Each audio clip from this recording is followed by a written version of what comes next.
ඉතින් ඔන්න මගේ යාළුවනේ අද මං ඔයාලව ඇරයි යන්නේ හරිම ලස්සන සුන්දර නිස්කලංක පරිසරයකට.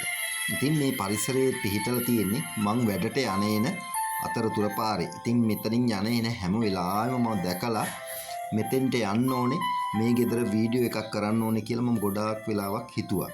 ඉතින් මේ ගෙදර ලොකුවට ලයිට් විශාල වශයෙන් දාලා මල් ආරුක්කු දාලා එහෙම තියෙන හොටෙල් එකක් නෙවෙයි මේක. මේක බොහොම පොඩි ලයිට් කීපයක් දාලා තියෙන ලස්සන මල් වැඩ ටිකක් දාලා තියෙන චූටි ගෙදරක්. ඉතින් මේ ගෙදර ඇතුළට ගියපුවාම මේකේ නිස්කලංක බව කොච්චරද කිව්වොත් කවියෙකුට නම් කවි පද ගලාගෙන එනවා. ග්‍රන්ථ රචකයෙකුට නම් පොත් ලියන්න අදහස් ගලාගෙන එයි. සිත්තරුවෙකුට නම් සිතුවම් මැවිලා පෙනෙයි. ලස්සන ගීතණු නිර්මාණය වෙයි. ඉතින් අන්න ඒ වගේ සුන්දර නිදහස් ලස්සන පරිසරයක්. ඉතින් මේ වගේ පරිසරයක් නිර්මාණය කරගන්න, මේ වගේ පරිසරයක් හදාගන්න ලොකු වියදමක් මේ අය දරලා නැහැ.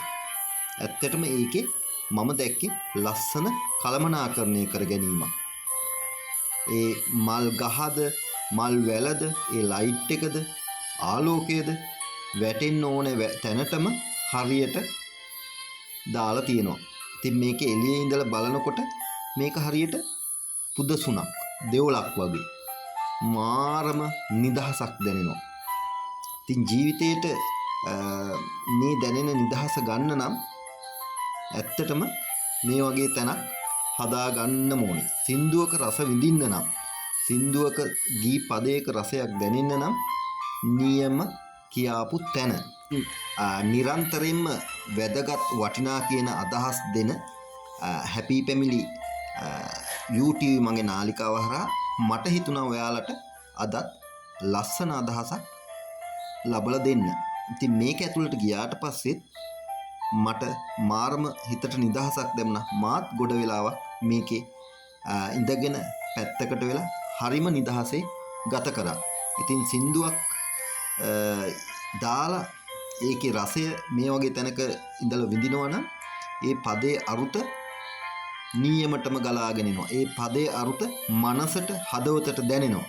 ඉතින් මේ වගේ පරිසරයක් හදාගන්න අපි කාටත් පුළුවන්. ඒකට ලොකු වියදමක් නම් යන්නේ නැහැ. මේකට නම් ඇත්තටම කිව්වොත් මේ ගේ හදාගන්න යම් මුදලක් යනවා. හැබැයි මේ මුදල වටාපිටාව අලංකරණය කර ගැනීම, මේ කළමනාකරණයට මෙයාලා ලොකු වියදමක් දරලා නැහැ.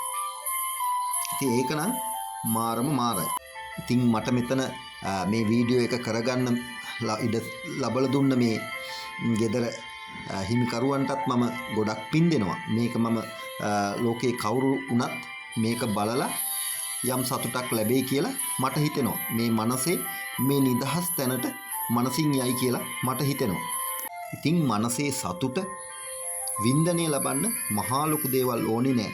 මේ වගේ නිස්කලංක චූටි පරිසරයක්, ගස් සෙවණක් හොඳටම ප්‍රමාණවත්. මේ වගේ තැනක ඉඳලා පොඩි ආහාර වේලක් ගන්න, ලස්සන සින්දුවක රස විඳින්න, හදාගන්න හැමෝටම පුළුවන්. හැමෝටම අවස්ථාව ලැබෙන්න කියලා ප්‍රාර්ථනා කරනවා.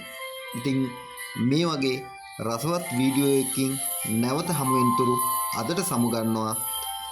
සියලු දෙනාටම ජය වේවා, සුබ දවසක්. නිතරම මා එක්ක රැඳී ඉන්න කියලත් සියලු දෙනාටම ආරාධනා කරනවා.